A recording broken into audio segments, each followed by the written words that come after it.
Hello everybody, it is February 24th, 2021, time's about 12 CST, and it's Geo-Rant number 139. And why am I doing this the day after I did the last Geo-Rant, which will be linked below, because it's important that you watch that first, is because I'm going to address some questions here that were asked to me.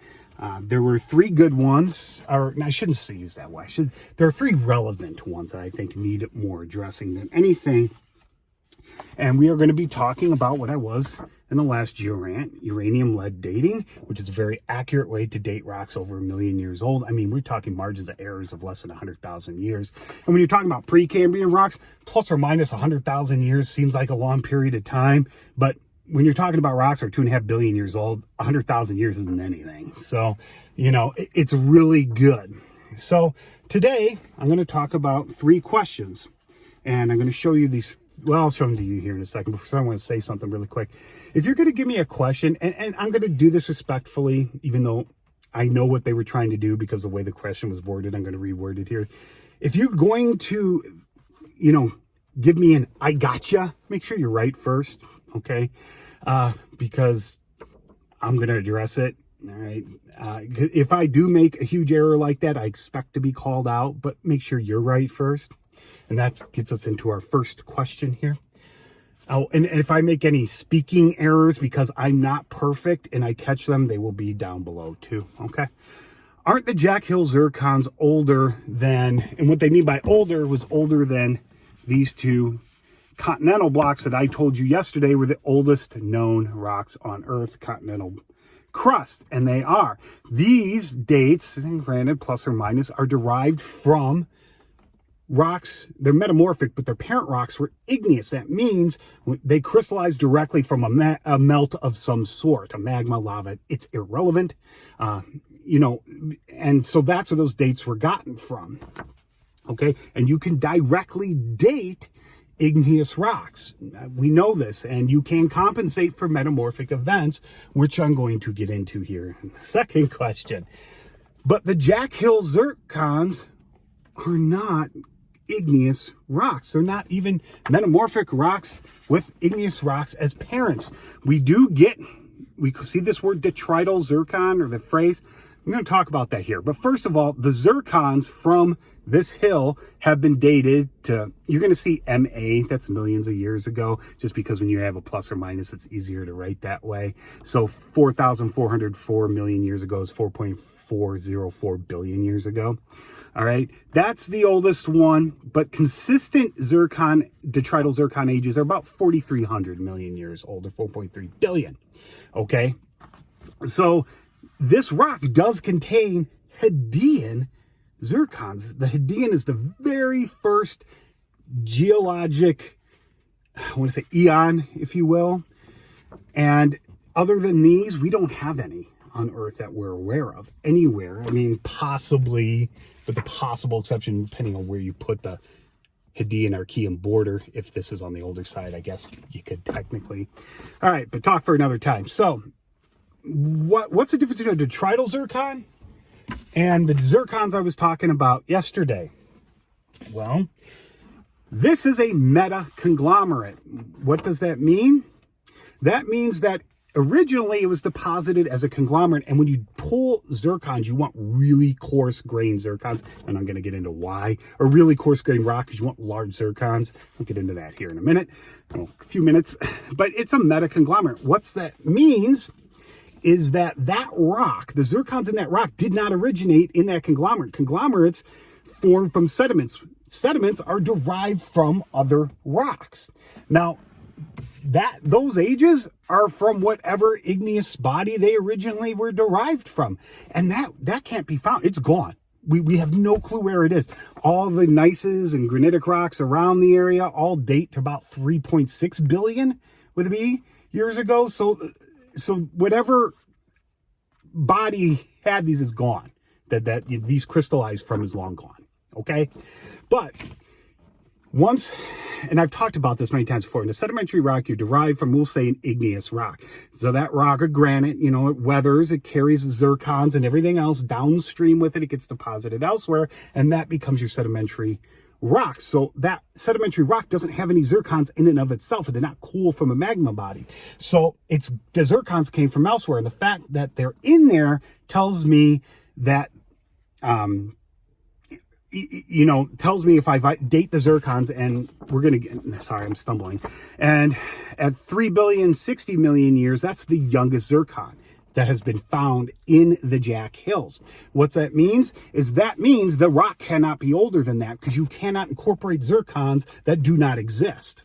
Okay, so they were weathered from another rock. So this is a maximum age for the deposition of the conglomerate. And unfortunately, we don't have any cross-cutting dikes that are close to this age, or lava flows or anything like that to lock this age down better. Some people even argue that this is Paleoproterozoic or Mesoproterozoic, so less than 2.5 billion years old, but talks for other times. So in a sedimentary rock or metasedimentary rock, you cannot be older than your youngest zircon. These zircons do not give the age of the conglomerate. This gives the maximum age for the conglomerate. I hope that was clear. Okay, let's get into the second question here, and this is going to be a longer Geo-Rant. Sorry, not sorry. How does metamorphism affect UPB dating? Okay, I touched on that in the last one, but it wasn't relevant. When we take a zircon for sampling, and in papers you'll see it. You see this 250 nanometers? This is my zircon grain. All right, and it's showing zones, which I'll get into here in a second. You'd be lucky to find a zircon that big. That's why we want coarse-grained rocks, either igneous or sedimentary like a conglomerate, because those will have larger zircons. Why do you want larger zircons? Because the larger zircon is, the less likely it is to be altered. Now, they will often be zoned like this. Remember when I told you in the last lecture that you cannot inherit lead in a zircon? That's true, you can't. So any lead that's in it is present from radioactive decay. But what do we know about lead? Well, lead has a very low melting temperature. Okay, so it's going to, and once it's present in zircon, it's not bound with anything, because it doesn't bind with that silicon oxygen tetrahedra. So it's just kind of in the mineral. So if you add enough heat, it's going to melt and leach out. It's called lead loss or uranium enrichment. You can actually enrich the uranium in your zircon. And this is just to show you, I mean, these aren't exact degrees Celsius. I just know some people, if I just put an arrow, I would get questions about where it is, but that's where it is. So you're not going to get any lead loss at about 200 degrees Celsius. At about 600 degrees Celsius, you're going to have high lead loss, but it will not consistently affect your zircon, because zircons, remember, are resilient. That lead that's in here has to leave the structure, has to get out of that chemical bond.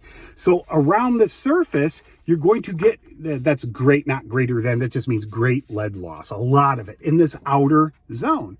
The next one, this is just moderate, proximate, I know that's what it means, but here I'm using is moderate. You're going to have moderate lead loss. And here you're going to have less lead loss, the least, and in the middle, you're not going to have any lead loss. And you can actually see these zones, all right? So you want the center. So a larger zircon is going to really help you, but that's not always possible. And that will lead us into our third question. I want to make sure I don't miss anything here, all right? Is there a compensation method? Yes, there is. And the biggest one, because remember, now once this lead leaves the zircon, you can't put it back. Because remember from the last Geo-Rant, lead will not substitute for zirconium, okay? Uranium will. So now you've enriched the uranium. That means you're going to get a younger date. If a metamorphic event happens at 600 degrees Celsius 2 billion years ago, you're going to leach that lead out, which is going to enrich the uranium, which is going to give you an anomalously young age. It gives you the age of the metamorphic event, but not the age of the rock. What this does, this lead loss, uranium enrichment does, is it gives you an anomalously young age, but actually gives you the age of the metamorphic event. But I'm talking about from formation. You will lose that actual crystallization date if metamorphism is hot enough under enough pressure, and this is affected by pressure as well. Okay, so you get younger dates with this uranium enrichment or lead loss. You never get older ones. Okay, because that lead will never rebond because with the zircons, because it never bonded to it in the first place. All right, it's gone. All right, okay, and that's why we never date, where we want to avoid dating nices, especially highly metamorphosed nices. Sometimes it's all you got, and you never date a migmatite because a migmatite melting has occurred, so you want to avoid that altogether. But compensation method, we call it Concordia diagram. I'm not going to get into detail. Here's this, the X and Y axes are ratios. Just mindful of the ratios. I didn't put numbers on here for you because this is not a technical lecture. But I just want to point some things out. Here you see this red line. That is your idealized age curve, assuming no resets or anything like that for that zircon. It's a theoretical, perfect textbook curve, and nothing follows it. All right, so that's fine. This will correct for that. As you can see, I have the billions of year tick marks on here that follow the curve. All right, so we have our ideal curve, our theoretical one, and we go in and we run these tests, and these green dots are our actual results. Well, ideally they would be here, but nature being nature, that happens in the case of never. Now, even this is an idealized plots. They usually take up a little bit of area. And when you plot these things, normally you won't have this kind of spread. I just did the whole thing back to 4 billion years. You might only have this much of the graph or something like that. So be mindful of that. But here you see I have all these plots. Those are my results. So I draw my chord, my green line, okay? My best fit chord to that, because my points are discordant. All right, they don't fit a perfect line. So I take the best fit. And what does that do? That will give me two intercepts. I've heard people say lower and higher intercepts interchangeably. This would be a higher intercept on the y-axis, a lower intercept if you're talking about age. I've heard it either or, but it's an intercept, both of these. So what these intercepts do, and you're probably going to have dots actually closer to the intercepts. You want to do at least 3, but even that's not reliable, because remember, statistically, any 2 points will connect. So you don't want 2, and you definitely don't want 1, because that could be anywhere. I mean, I could put that line any way I want. 2, you want a minimum of 3, but the more you can get, the better. All right. So you draw your line, and you're going to get 2 intercepts. Our first one is at 3.3 billion years old. That gives us the crystallization age. That's when this, say we took I want to say nice, all right, but not from a granite. It's nice thick, but not too metamorphosed. That means that granite crystallized at 3.3 billion years ago. And this intercept means that is the youngest metamorphic date. So it was metamorphosed at 1.46 billion years ago. Now, this chart is a lot more complex than that, all right? I'm just giving you the basic general information. I wanted to explain to you, or wanted to answer those 3 questions, but I also wanted to let you know that when you're doing uranium lead dating, the rocks, even if they're metamorphosed, even if they're messed up or whatever, assuming they haven't been melted, you'll get at best or at worst an anomalously young age. Okay, you're never going to get an anomalously old age because of the physical way the lead is in that zircon mineral. All right. Anyway, that's it. This is coming up on 15 minutes, so this is longer than I wanted to be. If you have any questions or comments, please leave them below, and I hope you learned something.